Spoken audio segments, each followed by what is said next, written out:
So, ayun nga, magandang araw ulit mga kangani, no? So, for this video ay nasa QEC at Timonan, Quezon tayo. Pero bago ang lahat itong nangyari sa amin mga kangani, agoy, sobrang lakas ng ulan kaya kami nahirapan talaga sa pagbiyahe. Banda nga dito sa Gumaca, no? Malapit na sa Plaridel bago mag-Atimon ay medyo tumila ang ulan kaya hinabad na muna namin ang kapote namin, no? Tapos patuloy na kami sa pagbabiyahe. So, minadali na nga ni Romel ang pagdadrive na para makarating na din kami ng maagap.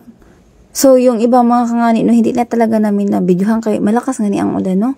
So, ayun nga, nakarating na kami dyan. So, sabi ko kay Romel na lumiko siya dun sa may kaliwa, yung green na yun. Kay ako man ang nakakaalam ng daan dito kasi ako man ang tumira dito ng ilang taon din. Kasi dito naman ako nag-aral. So, yun, ginaid ko lang dyan si Romel. No? Tapos sabi ko sa kanya na naidaan namin kay Erica tong pinadala ng mama niya. So, ayun nga yung bahay ni boarding house pala nila Erica. No? So, natanong ko nga dyan si Naldrin sa kataas-taasan. So, shout out Naldrin. So, sinigawan ko din siya dyan ba na pababain niya na si Erica para maabot ko na tong pinadala ng mama niya. So, ayun nga, bumaba na din naman pala si Erica. So, binigay ko na agad tong pinadala ng mama niya, itong naka-plastic envelope. So, baka mahalaga talaga ito kaya pinadala. So, inabot ko na rin yung naka-plastic kay baka pang-ulam niya yan ng isang buwan. Tuyo kasi yan mga kangani. So, nagbabay na agad kami, no? Kay parang may ulanin na naman ba mga kangani. So, sabi ko kay Romel na bilisan na namin. Sabi ko sa kanya na magdaan muna kami sa dating boarding house namin, no? Na boarding house na ngayon nila Ryan, nila Ian, nila Maying, at iba pa. So sabi ko dyan sa makipot na daan na yan. So, mapapansin nyo nga mga kangani, no? Agoy, nakakaiyak talaga, ulan na naman. So, ayun nga, binilisan na namin, baka mabasa pa kami. So, sabi ko kaagad na i-park niya na agad itong motor, no? Para makapasok na kami dyan. So, sabi ko sa kanya na dito muna kami. Kay alas 12 man yan. So, cut off yan dun sa school. So, hindi muna ako makapunta dun. So, sabi ko, pasok muna kami dito. Dito muna kami magtambay. Since ano naman, cut off. Tapos, maulan din. So, pagpasok ko nga yun, no? Agay, walang tao. So, baka nasa kwarto sila. So, ang ginawa ko dyan, tinawag ko nga sila, no? Kay, parang naihi din ako. Makikisiar din talaga ako dyan, mga kangani. So, ayun nga, sige nga akong tawag sa kanila dyan. No? So, wala mang sumasagot. Baka walang tao. So, si Romel ang pinakatok ko, no? So, sabi ko kay Romel na katukin niya yung unang kwarto. So, dyan sila Marlo. Ito yung nangyari. Parcel ho, parcel. Ay, sino po yan? Ay, Marlo. Ay, sir, kamusta po? Marlo? Ay, hi guys. Dito ako sa aking kwarto guys. Nag-daig ako kasi wala pa. Magdudungag pa lang ako guys. Ingat po sa babae. So, pinapasabi pala ni Marlo no, na single siya kung gusto siyang ligawan. Siyang liligawan nga. Kay dito lang daw siya matatagpuan. So, ayun.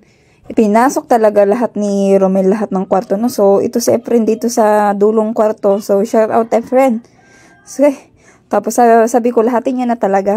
Kaya nga mga kangani, sinunod niya na itong isang kwarto. No? So, ay, nagkatukatok siya dyan. So, pagbukas namin, agoy, ito pala ang kwarto nila Ian. Ni J. Lord. Ay, nakitambay lang daw dyan si J. Lord.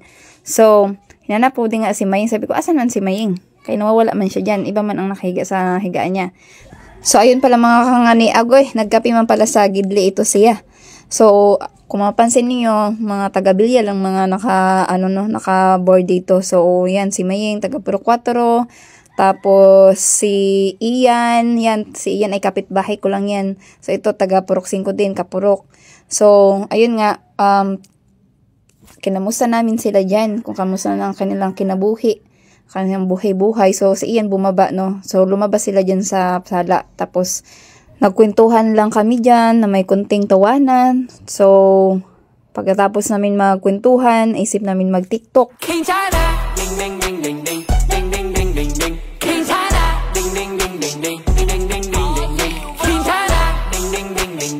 O diba mga kami mga talented mga taga-bilya. So ayun nga.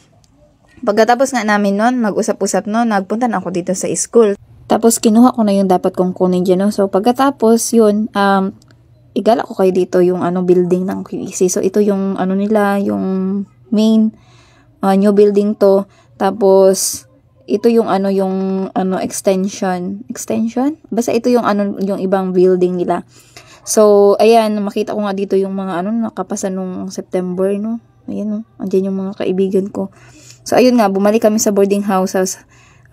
Sabi ko kay Romel na dalawin namin yung isang boarding house kung saan mga taga-Bilia din ang mga nandun. So, pumunta nga kami dyan.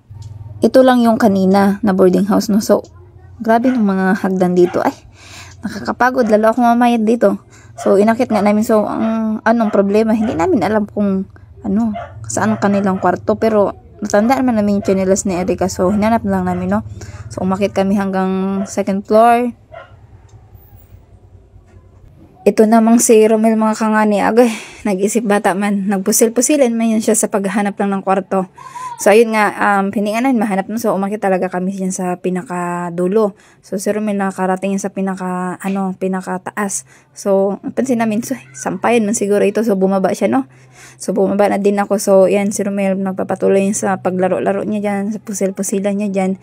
So, napansin nga namin dito sa, sa palapag na to, no, na parang andito man yung chinelas ni Erica, so parang nandito, so kinantok nga namin. So yun ang mga kangani, no, pagkatok namin kay, okay, wala pang pala dito sila, iba man to nagbukas, so ito man siya. So shout out sa'yo, Inday. Kaya ang ginawa namin mga kangani, pumunta na lang kami dyan sa Bay Park. So sobrang ganda dito sa Bay Park. So ito yung Bay Park, okay, featuring Bay Park Atimanan, Quezon. So ayan siya, sobrang ganda niya, no? So, dahil na-picture ko na ang Bay Park, mga kangani, so hanggang dito na lang. So, ito pala may, dito, ito yung shell, may perlas. So, yan. So, hanggang dito na lang muna mga kangani, no? Kaya may part 2 bukas. So, abangan. Bye-bye!